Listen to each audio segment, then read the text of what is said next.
جو دنیا کا نظم اللہ تعالیٰ نے بنایا ہے وہ عام حالات میں خودکار اصولوں کے اوپر چلتا ہے۔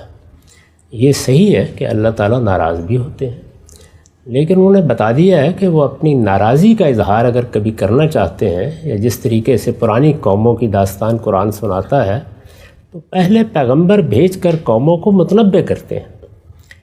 میں قرآن مجید میں جب ان قوموں کی داستان پڑھتا ہوں تو یہ معلوم ہوتا ہے کہ اللہ کی ناراضی کا ظہور ان کے لیے ہوا، لیکن بڑے مراحل سے گزر کر ہوا۔ پیغمبروں نے آ کر ان کو دعوت دی، پیغام پہنچایا، توبہ کے لیے کہا، استغفار کے لیے کہا، اس کے بعد بڑے مراحل گزرے اور پھر ایک الٹیمیٹم دے کے انہوں نے کہا کہ اب اللہ تعالیٰ اپنا فیصلہ سنائے گا۔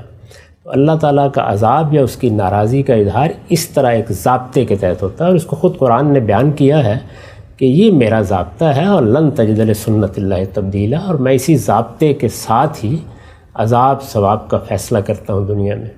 اس کو ایک قانون کے طور پر بھی بیان کر دیا ہے کہ ما کننا معذبین حتی نبعث رسولا، جب تک ہم رسول بھیج کر کسی قوم پر حجت پوری نہیں کر لیتے ہم قوموں کو عذاب نہیں دیا کرتے۔ تاہم دنیا میں جو اللہ تعالیٰ نے ہمیں صلاحیتیں دی ہیں، قومی حیثیت سے، اجتماعی حیثیت سے یا انفرادی زندگی میں، ان کے بھی کچھ ضابطے اور قواعد ہیں اور ان کے بھی کچھ نتائج نکلتے ہیں۔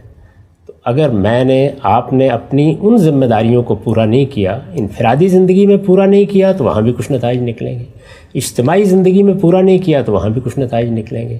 تو دنیا کو بہتر کرنے کے لیے اللہ تعالیٰ نے انسان کو ایک ہدف دے رکھا ہوا ہے، اور یہ ہدف اس کی عقل میں موجود ہے۔ وہ اپنی حفاظت چاہتا ہے، اپنے لیے بہتری چاہتا ہے، اپنے لیے اچھے حالات چاہتا ہے۔ قومی سطح پر بھی اگر اسی کو نصب العین بنا کر کام کیا جائے تو اللہ مدد کرتا ہے، اور جن قوموں نے یہ کیا ہے اللہ نے ان کی مدد کی بھی ہے۔ تو ہمارے ہاں بھی لوگوں کو سب سے بڑھ کر اس طرح کے موقعوں کے اوپر اپنی کوتاہیوں کی طرف نگاہ کرنی چاہیے۔ اب جب ہماری کوتاہیاں ہیں، ہم نے اپنی ذمہ داریاں پوری نہیں کیں، تو ظاہر ہے کہ اس کا بھی ایک لازمی نتیجہ یہ نکلتا ہے کہ اللہ تعالیٰ کے قانون کی ہم زد میں آ جاتے ہیں، اور قانون کی جب زد میں آتے ہیں تو اس موقع کے اوپر اگر اللہ تعالیٰ راضی ہے کہ ہم نے تو اپنی طرف سے بڑی کوشش کی ہے اور ہر کام کر لیا ہے، تو بڑا امکان ہوتا ہے اس بات کا کہ ہماری کوششوں کو وہ برآور کرتے ہیں۔ لیکن اگر ایسا نہیں ہے تو اس کی نوعیت بالکل وہی ہوتی ہے کہ میں نے تمہیں بتا دیا، متنبع کر دیا، عقل دی، سمجھ دی، فہم دیا، سب کچھ دیا، اگر تم اس کو استعمال نہیں کر رہے ہو پھر تمہارا یہی انجام ہے۔ تو اگر اس لحاظ سے دیکھیں تو خود اس قانون کا ظہور بھی اللہ کی رضا اور ناراضی سے ہوتا رہتا ہے، لیکن اس رضا اور ناراضی کا تعلق گناہوں سے اور اس طرح کی چیزوں سے نہیں ہوتا۔ اس کے لیے بالکل الگ قانون ہے، اس کے لیے بالکل الگ قانون ہے۔ ٹھیک ہے، ہم سے یہ نقطہ آپ نے واضح کیا۔ آخری چیز میں پوچھنا چاہتا ہوں، یہ جو منظر پہلے سیلاب آتے ہوں گے، ہم نے کہانیوں میں بھی پڑھا، اخبارات میں بھی سنتے تھے، لیکن اب بھی ظاہری بات ہے کیمرہ سامنے آ گیا ہے، ویڈیو بن رہی ہوتی ہے۔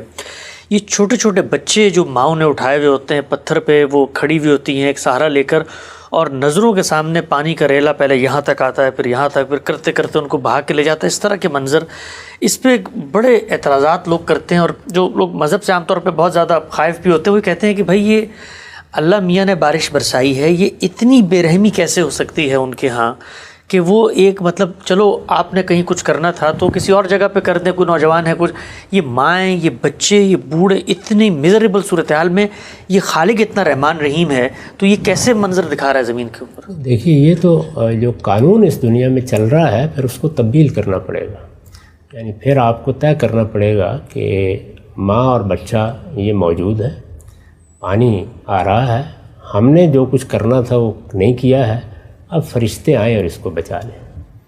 تو ہوتا ہے ایسا، لیکن اللہ تعالیٰ اس طرح حجاب نہیں اٹھا دیتے کہ ہر جگہ یہ ہو جائے۔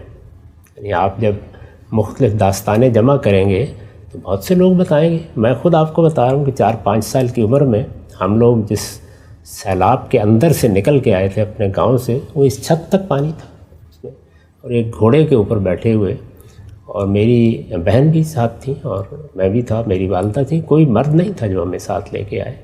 تو یہ صورتحال بعض اوقات ہو جاتی ہے اس طرح کی، اللہ نے بچا لیا، نکل آئے وہاں سے۔ تو ابھی بھی آپ جب دیکھیں گے تو چونکہ انسان کی نگاہ ان چیزوں پر پڑتی ہے، دسیوں مقامات پر اللہ تعالیٰ حفاظت بھی کرتا ہے، لیکن ہر جگہ کرے، ایسا کوئی المیہ پیش ہی نہ آئے، پھر تو حجاب اٹھ جائے گا، یہ معلوم ہو جائے گا کہ اس کائنات کا پروردگار سامنے موجود ہے، تو امتحان ختم ہو جائے گا۔ تو امتحان کے لیے ضروری ہے کہ ماں کے پیٹ میں بھی بچہ دنیا سے رخصت ہو، پیدا ہوتے ہوئے بھی رخصت ہو، جوانی میں بھی رخصت ہو، اس میں اگر 2 دن کا بھی قانون بنا دیا جائے کہ نہیں ہوگا تو امتحان اٹھ جائے. اس لیے دسیوں ہوں گے جن کو اللہ نے بچا لیا ہوگا، جن کا ہاتھ اللہ تعالیٰ نے پکڑا ہوگا. میں نے تو ابھی آپ کو بتایا کہ ہم نکلے اپنے گاؤں سے اور رات کے وقت ہم نے اپنے ایک عزیز کے ہاں نارووال شہر میں پناہ لی. یہ 1957 کا بڑا سیلاب تھا، اس میں لاہور میں بھی پانی آ گیا تھا. پناہ لی اور جہاں سوئے ہوئے تھے کمرے میں، تھوڑی دیر کے بعد ایک تیز آواز پانی کی آنا شروع ہوئی. معلوم ہوا کہ پانی بھرنا شروع ہو گیا. اچھا. اور دیکھتے ہی دیکھتے اس کمرے کی بھی چھت تک پہنچ گیا. ہم لوگوں نے بڑی مشکل سے وہاں سے جا کے جان بچائی. تو بچے بھی تھے، اللہ نے ان میں سے بہت سے بچوں کو بھی بچا لیا. اللہ نے کرم فرمایا. تو بچانے کا عمل بھی ہو رہا ہے، جانے کا عمل بھی ہو رہا ہوتا ہے.